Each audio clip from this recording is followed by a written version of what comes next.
Halo, jumpa lagi dengan saya, Asavio, di channel saya yang membahas tentang ilmu pengetahuan sosial. Bagaimana kabar kalian? Saya harap kalian tetap baik-baik saja dan tetap sehat terus, dan tetap antusias untuk belajar. Pada kesempatan kali ini, saya ingin membahas tentang politik etis. Ada yang tahu apa itu politik etis? Kalian tentu masih ingat berkaitan dengan kultur stelsel. Mungkin kalian bisa cek di video ini jika lupa. Nah, saya akan membahas dulu tentang kultur stelsel dan juga sistem ekonomi liberal. Jadi pada saat kultur stelsel maupun ekonomi liberal ini ternyata memberikan banyak keuntungan bagi kerajaan Belanda, tetapi tidak membawa dampak positif bagi penduduk Hindia Belanda. Yang ada justru terjadi bahaya kelaparan. Dan pada saat masuk ke ekonomi liberal, di mana pihak swasta juga mulai bisa menanam modal dan juga menjalankan usaha perkebunan di Indonesia, keadaan masyarakat juga tetap tidak mengalami perubahan. Akhirnya ada dorongan dari golongan liberal yang ada di parlemen Belanda untuk membuat suatu perubahan di tahun 1890. Siapa yang dianggap sebagai pencetus politik etis ini?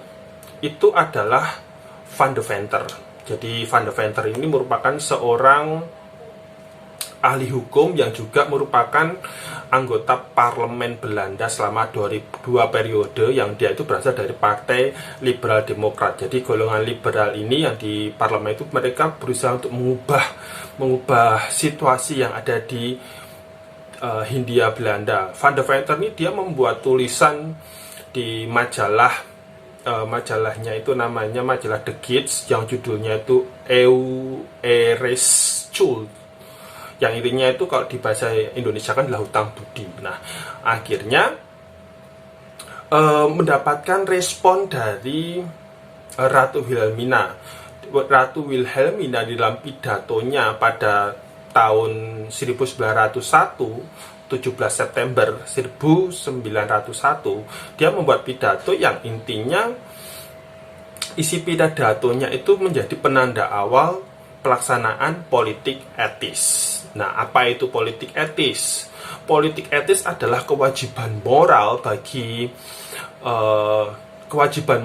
dari kerajaan Belanda untuk mensejahterakan penduduk Hindia Belanda, karena mereka sudah memberikan banyak hal bagi kerajaan Belanda yang sebelumnya kasnya kosong menjadi sangat banyak. Kekayaan dari Hindia Belanda diambil, dikuras dengan sangat besar. Nah, tanggung jawabnya mereka harus memberikan sesuatu bagi penduduk Hindia Belanda. Nah, kebijakan ini mulai diterapkan pada masa pemerintahan Gubernur Jenderal Edinburgh, yang dia itu berkuasa dari tahun 1909 sampai 1916. Apa saja isi dari politik etis ini? Politik etis ini dikenal dengan trias politika, trias etika. Intinya tiga hal yang menjadi dasar dari politik etis, yaitu irigasi, migrasi, dan juga edukasi. Irigasi, jadi memberikan pengairan untuk sawah atau perkebunan milik penduduk Hindia Belanda. Migrasi, jadi memindahkan penduduk ke tempat-tempat yang memang itu masih penduduknya masih sedikit, supaya mereka bisa berkembang. Karena di Jawa pada saat itu, awal abad 20 itu menurut orang-orang Belanda itu sudah dianggap sudah padat penduduknya, jadi memang harus dipindahkan. Dan yang ketiga adalah edukasi, pendidikan. Bagaimana penduduk Hindia Belanda ini dididik dengan ilmu Eropa, ilmu Barat seperti itu. Jadi mereka dikenalkan dengan hal yang baru.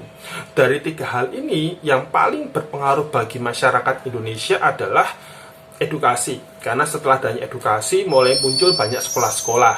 Mulai dari sekolah rakyat, ada Stovia, ada HIS, ada MULO, ada ELS, ada HBS, ada AMS. Sekolah-sekolah ini baik dari level SD, SMP, SMA seperti itu. Nah, sehingga itu membuat masyarakat Indonesia menjadi terbuka pikirannya dan mereka banyak mendapatkan hal-hal yang baru seperti itu. Karena informasi yang ada kan pasti dalam bahasa Belanda dan mereka mendapatkan ilmu tentang itu. Tetapi politik etis ini itu ada kelemahan, bukan pelemahan sih. Terjadi penyimpangan dalam politik etis ini. Penyimpangannya apa? Yang pertama, dilihat dari irigasi. Ternyata pengairan yang dibuat oleh Belanda itu pengairan yang hanya ditujukan untuk perkebunan-perkebunan swasta milik Belanda.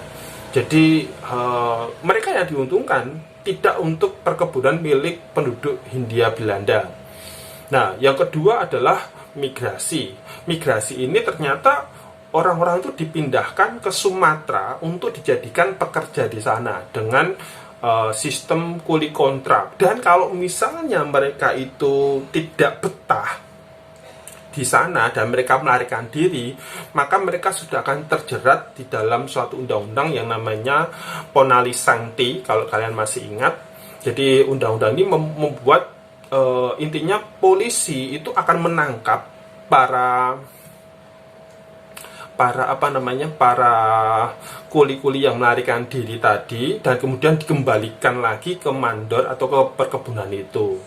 Jadi sifatnya tidak menetap, walaupun di daerah Lampung mereka itu nanti akan tinggal menetap, tapi di banyak tempat di Sumatera mereka itu hanya bekerja sebagai seorang kuli di perkebunan-perkebunan milik Belanda. Karena di Sumatera itu perkebunannya luas yang dibuka oleh Belanda, tetapi kekurangan tenaga kerja.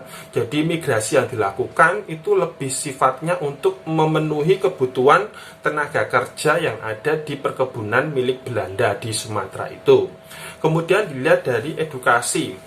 Dilihat dari edukasi ini, tujuan paling utama dari dibuatnya sekolah milik sekolah-sekolah itu sebenarnya supaya pemerintah Belanda itu bisa mendapatkan tenaga administrasi yang cakap tapi murah, karena kan mereka dari orang-orang pribumi seperti itu. Belum lagi sistemnya berbeda. Saya ambil contoh, misalnya untuk golongan masyarakat pribumi pada umumnya, maka mereka akan sekolah di SD itu namanya, sebelum SD itu nanti kalau di daerah-daerah namanya sekolah rakyat. Nanti begitu pindah ke kota ada HIS, HIS, kemudian SMP-nya HIS itu 7 tahun, HIS itu 3 tahun, dan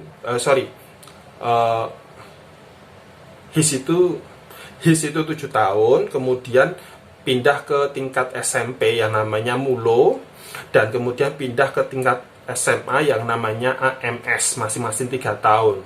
Ini dengan sistem pengantar bahasa Belanda, tetapi masyarakatnya itu adalah masyarakat pribumi seutuhnya.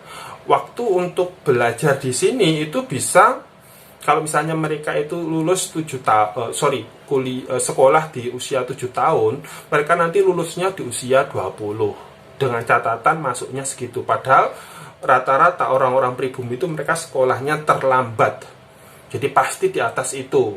Sementara yang di level jalur yang kedua itu ada jalur yang namanya ELS. ELS ini Europe, intinya itu sekolah khusus untuk orang-orang Eropa, Belanda dan Eropa, dan sebagian kecil pribumi yang sangat terpandang sekali. Dan kemudian mereka masuk ke HBS. HBS itu levelnya SMP dan SMA, jadi digabung jadi satu, waktunya 5 tahun. Dan itu kalau di total jalur yang kedua ini dia lebih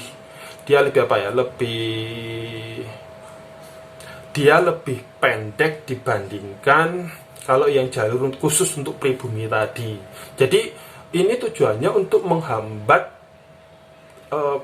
karir dari lulusan dari jalur orang-orang pribumi tadi. Karena kalau misalnya orang-orang dari lulusan ELS ini, mereka lulus itu usianya pasti 19 tahun, padahal di instansi-instansi baik pihak swasta ataupun milik pemerintah mereka sudah punya batas. Misalnya lulusan untuk dibutuhkan lulusan AMS misalnya, lulusan setingkat SMA itu maksimal hanya 21 tahun. Itu sudah dipastikan yang lulusan dari pribumi tadi, jalur yang pertama, itu akan gagal, akan tidak bisa masuk. Yang bisa masuk pasti hanya yang lulusan dari HBS.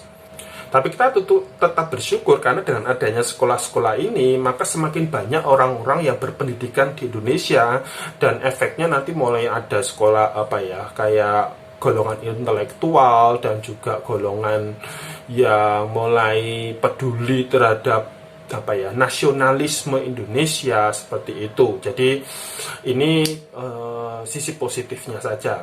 Nah, sampai di sini ada yang mau ditanyakan? Kalau ada yang tidak jelas, kalian bisa komen di bawah dan kemudian biar saya akan mencoba menjawab pertanyaan kalian. Seperti